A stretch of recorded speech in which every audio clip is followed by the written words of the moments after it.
Vikings, Twins, Timberwolves, Wild.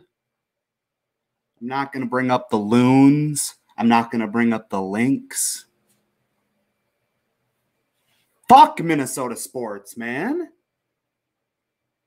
Oh, the heartbreak, the constant ripping of the heart. Twins, you're supposed to be the Bomba Squad, and you can't hit for power. What is going on? Why? Why did my parents have to birth me in the state of Minnesota where all it is sports turmoil, sports hell? Yeah, but Benzy, the Twins won a couple World Series. I was one. I don't remember that. I wasn't shaking a fucking homer hanky for the Twins when they won. Come on. Like, just sports gods, throw me a bone. Let something happen. You know what's going to happen? I'll tell you what's going to happen. If we're lucky, the Twins will win today. We'll get to that. But they'll win today, and then they'll lose a heartbreaker. Because that's Minnesota sports. That's it. It comes down to elimination game usually, and we get eliminated. Because we're never good enough to go all the way and put a fucking ring on our fingers. We're just good enough to get a shitty draft pick next year. Not that draft picks really matter in fucking baseball because you don't see a guy for fucking 27 years. Here's Greg. Let's bring him in.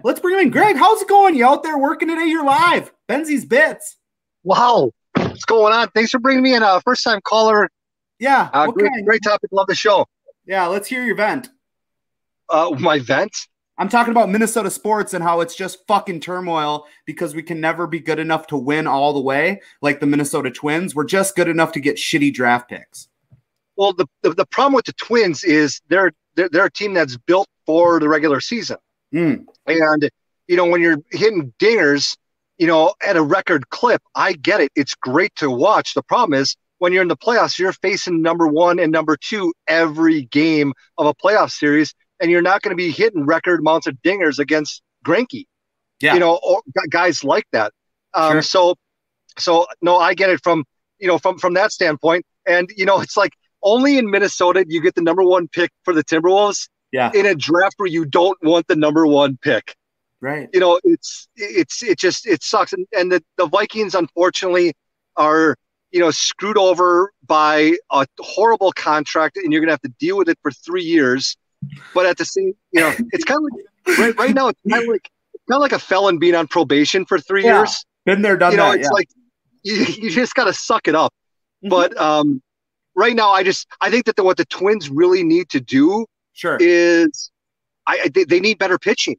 If you're gonna be, well, I don't mean you need a Greinke. You don't need a $30 million a year guy, but you need to be able to compete with these guys, knowing that when the postseason starts, you're going to be in 2-1 games, 3-2 games. You're not going to be in 7-5 games in the middle of July in a regular year. That's a beautiful thing, Greg. I appreciate your call in. You have a good rest of your day, all right? Easy, buddy. Bye, buddy. Holy shit. So this is not GBG. This is Benzy's Bit. Glad to have my buddy Greg on there. Make sure you check out his show, GBG. It's actually going to be called on the All Access Sports Network, which launches tomorrow. We'll have more information on twistsportstalk.com when you see our upcoming episodes, things of that nature. Make sure to check that out. twistsportstalk.com. Also, I am Benzy, aka Matt Benz. Make sure to follow me on Twitter at TwistBenz. Let's get into it. So today it's going to be a crazy jam-packed show. First and foremost, we are going to get into my highly controversial Benzy's Breakdown, which is the power rankings for the week. At number 10, I have the San Francisco 49ers. They beat the horrible dog shit New York Giants 36-9 on the road. Solid defense, riddled with injuries. Nick Mullins, better than Jimmy G. You heard it here first. Nick Mullins, better than Jimmy G. Like that, with guys slowly coming back. I can't wait for Debo to come back. That's one thing I need in the fantasy world is some Debo off the IR. Make that happen, San Fran. I need me some. The Niners still put up 420 yards and 36 points and did not punt against most likely, arguably, the worst team in the NFL, except for the Minnesota Vikings. Next, at number 9, I have the Bucs. The Bucs beat the Broncos 28-10 in this past week. They do play at home against the Chargers this week, which should be interesting because I just made a move for Justin Herbert in my Dynasty League. Let's get it. It's going to be a tough week for him. I don't think I will start him this week, but it's a good pickup for me. So at number 9, I have the Bucs. At number 8, I have the New England Belichicks, the god of all gods. Just molds boys into men and helps them compete. Like, I don't know how you have an old school format for coaching and you can still adapt. You know, that's the difference between other old school coaches and, like, let's say a Belichick or an Andy Reid, is that they adapt. They delegate. And they delegate to the youth. They delegate to guys that are creative, and that's why it works. So the Patriots are in at number 8. At number 7,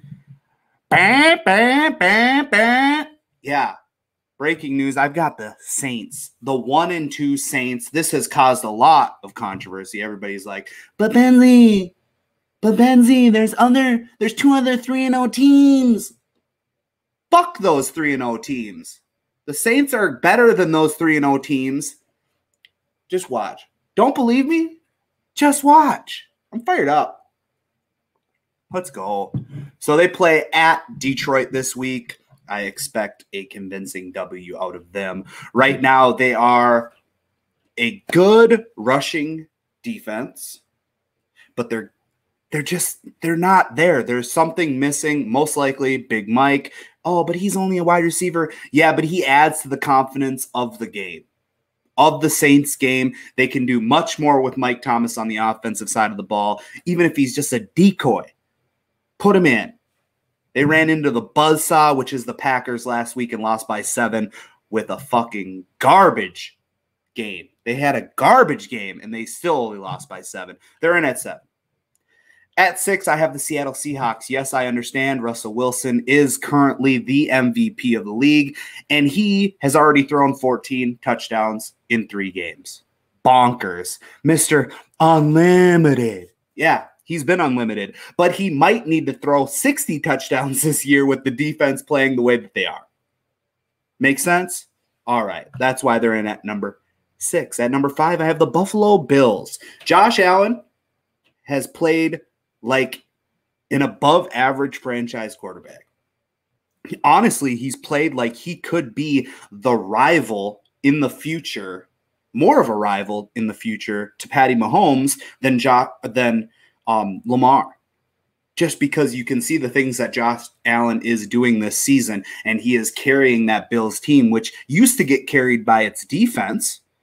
And now the defense is almost taken a little bit of a dip, but they still have that potential. So that's why the Bills are in at 5. At number 4, I have the Baltimore Ravens, who ran into Patrick Mahomes, and the Ravens play against Washington football team this week. Very balanced Ravens team. I expect them to bounce back. They deserve to be in the top 5 for sure in the regular season, because it's not until the postseason where they just completely crumble. So we'll see how they bounce back.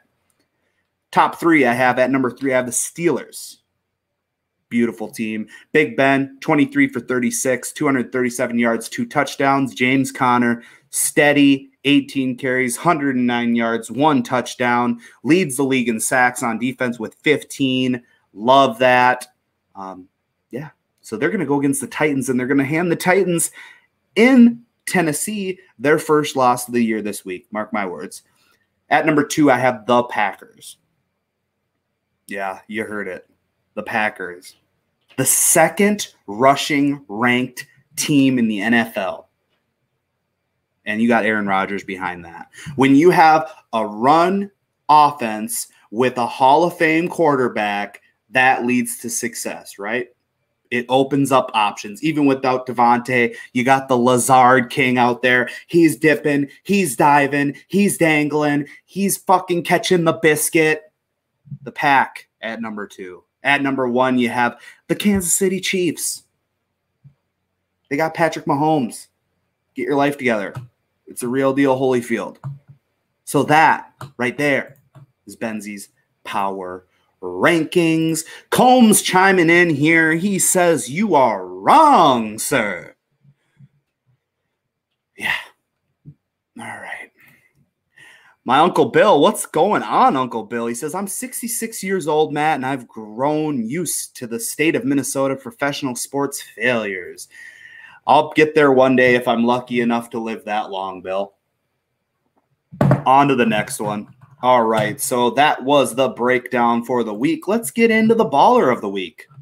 We kind of talked about it. Not only is his team number 1 in my power rankings, but right now he's number 1 in many people's hearts, and that is Patrick Mahomes. Patty Mahomes had a completion of 31 to 42 attempts in Monday night's game. He had 385 passing yards, 4 passing touchdowns, 1 rushing touchdown, and 0 interceptions. The Chiefs are now 3-0.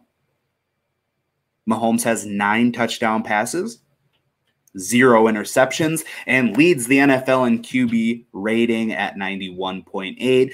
The year 2020 just keeps getting better for Mahomes. You know, normal people like myself are dealing with riots. You're dealing with COVID. You're dealing with, actually 2020 has been pretty good to me. I just got married, just got back from my honeymoon, recharged, getting paper, paying bills. It is what it is, right? Well, 2020 for Patty Mahomes is elite. Because now, not only is he fucking 3-0, but he's got a baby on the way with his fiance, Brittany Matthews. So, covenant claps all the way around for Patrick Mahomes. You earned the baller of the week. Next, we're getting into it with the bonehead of the week. Man, I wish I had some freaking violin queued up right now, or maybe like some real sad, like freaking funeral tunes. You know what I'm saying? Some funeral tunes right now. Some like a candle in the wind, never knowing who to cling to when the rain set in. Mitch Trubisky, you pile of shit. You're the bonehead of the week. Mitch Trubisky was laid to rest on Sunday, and Nick Foles rose up to take his position. Basically, Nick Foles just swooped in on his hypothetical wife and just fucking laid the fucking Mac down, just fucking cucked him right there, right? Just fucking swooped, took Mitch Trubisky's fucking lady. Let's give a moment of silence for Mitch Trubisky, shall we? That's all he deserves. So, Mitch Trubisky's current career statistics, he started 44 games. His record was 26-18. He had a 63% completion, and he threw for 9,114 yards. He has 54 touchdowns in the National Football League and 32 interceptions. Way to go, Trubisky. It was a great life. On to the buzz. Tampa Bay's Buccaneer, Chris Godwin. Tampa Bay's Buccaneer. That's what I just said. The Bucs wide receiver Chris Godwin likely out versus the Chargers. He is eyeing a Week 6 return. He is currently dealing with a hamstring injury to this day. And the reason why he might miss next week, Week 5, is because they play the Bears. And who wants to come back against the Bears defense? Combs, I just threw you a bone. The Bears defense is solid. So also against the Bears in Week 5, that is a Thursday night game. Quick turnaround, so I would expect for him to be back in Week 6. On to the next thing. One more Titans player and no Vikings test positive for COVID in the latest testing round. The league found no close contacts with the Titans players whose tests came back positive Wednesday. That is very interesting how there's no close contacts with Titans players who tested positive and that they are all isolated incidents. Although no official decision has been made about the Titans game Sunday against the Pittsburgh Steelers in Nashville, the NFL intends to have that game played as scheduled. So either Tennessee is going to be real rested or they're going to be real rusty, and they're 3-0. That's why they're not on the power rankings. I'm kidding. They're just not on because I don't like them. Josh Donaldson, Minnesota Twins, is not on the roster for the AL Wildcard Series. If you didn't notice that, he did not play yesterday. Calf injury. He's not going to play this whole series, which will probably end today, let's be honest, because we're Minnesota sports and we don't deserve good things. The Twins are now down 1-0 in a series that will play today at noon. They have lost a record-setting 17 straight postseason games. Not series, games, individual games. They have lost 17 straight. And you're like, dang, Benzy, that's got to be a record for MLB. Yeah, that is a record for the MLB. It's also a North American sports record. We're talking everything from lacrosse to croquet to fucking cornhole to freaking bowling. We're talking everything. Everything. Javelin. Chess. North American sports record, 17 straight postseason losses. So meanwhile, the guy that we paid a boatload of money for a huge contract missed 30 games this season with a muscle strain and returned to the lineup on September 2nd, but he was removed from Friday's game after cramping. Minnesota sports, man. It's a brilliant thing. Game 1 of the NBA Finals is tonight at 8 p.m. I have the Lakers in 6. That's Benzy's buzz. Now let's get into some bets. Why not?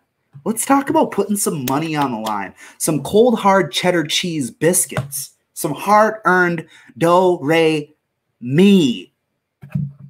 Who loves to put some money on the line? I do. Let's go. Ooh, let's go. Ooh, ooh, ooh. Buck is saying that game is postponed. Is that breaking news, Buck? Is that breaking? Because I'm not seeing it. Combs, tell Pat Mahomes to tell his fiance and his mom to shut up. Well, first things first, I probably won't hit up my homie, Patrick Mahomes. I'm not going to call him Pat because I don't want to get on the shit list with Mama Mahomes. Come on, Combs. You almost got the same last name. Combs, Mahomes. I'm not doing it. You call him. Call up your boy Trubisky. Have him reach out. Yikes. All right. So, bets of the week.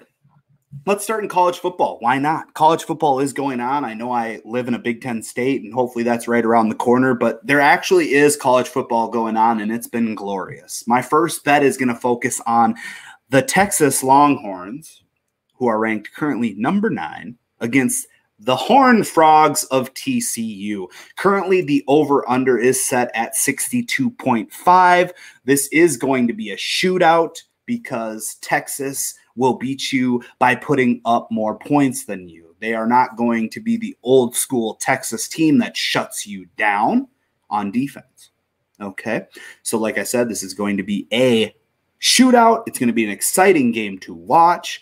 And Texas alone is currently averaging over 61 points per game of offense. TCU has only played 1 week, which they gave up 34 points to Iowa State and beat them by scoring 37. So with that in mind, the over-under being 62.5, I am going to smash the over. Smash it. Let's go. That's the first bet of the week. Smash the over, 62.5. Texas at TCU.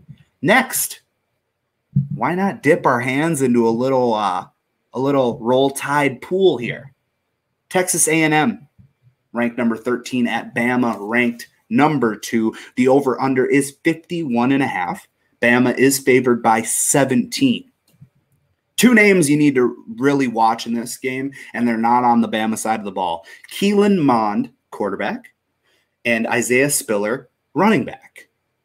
That's the two names that I'm going to be focused on. Love Keelan Mond. I love what he can do with the game, and it's going to be an interesting battle. Now, I'm going to take Texas A&M with them being given 17 points, not to win, but just to cover the spread. And I'm not going to smash anything on this bet. I'm going to tap it. I'm going to tap the under. I've got Bama winning 27-20, and like I said, I'm just going to tickle it. Just going to tickle the under. Tap it a little bit. A little love tap. That's what we're going to do there. Next, let's go into the NFL. Baltimore Ravens versus the Washington football team. But Benzy, what's their mascot? I don't fucking know at this point. They're the football team. Like the Ohio State, I guess. That's a horrible fucking comparison. Let's just get on with the bet. All right, so Baltimore is favored by 13. I am going to take them to cover the spread. They're going to bounce back. They're going to be pissed off. Lamar's going to do some crazy fucking regular season shit because that's what Lamar does. And he's going to fucking light them up. Even with the defense that they have. It's not a great defense, but it's a good defense for Washington. And Lamar is going to fucking take advantage of them with no lube. And it's going to be fucking icky. So let's just move on. So Baltimore covering the spread there. Saints at Lions. Saints are given 4 points in this. They're favored by 4. I am going to take the Saints because I have the Saints at number 7 in my power rankings because the Saints are good enough to be there. Fuck you, Combs. Next, Colts at the Bears. Oh, Combs, come here. Come here, Combs. You fucking Bears fan, come here. The Colts are favored by 2.5 against a 3-0 team. And fucking they're going to beat them. The Colts are going to beat the Bears. They're going to fucking make Big Dick Nick look fucking filthy because guess what? The Colts have a better defense than the Bears. And oh, fuck, then Benzy's going to have the Colts in his power rankings next week, and it's going to be fucking delicious. Colts, take them by the spread. And then you got the Pack at the Falcons. Pack are favored by 7.5, and the Pack are going to cover that fucking spread too. They're just going to fucking cover it. The little fucking cream cheese. Just fucking cover the spread. The Pack are going to cover the spread. It's fucking not good for Vikings fans because we're going to have to listen to that bullshit all year long. But it is what it is, man. So once again, this is Benzy's Bits. I'm back. It's feeling good. I'm an episode behind Mike on the mic. I'm an episode behind Green Bay Greg, a.k.a. GBG, because he names his fucking show after himself because that's how big his fucking ego is. And I love it. I'll see you Saturday on Twist. We're going live at, I believe, 2 p.m. Central Time. Make sure to follow me at TwistBenz on Twitter. Just stay fucking blessed, man. It's fucking great. Combs is trying to chime in. You ain't even making it on the show, Combs. Let's give them some fucking time. When the Bears are 4-0 after Sunday, they better be in your power rankings. And when you come on TSS, you better come wearing a Bears hat. That ain't going to fucking happen. There it is. Tell them, Buck. The Colts are going to put it in them. Let's go. Thanks for all being here. Appreciate y'all. Love you all. Don't fucking watch any fucking politics. Focus on your real life and live it.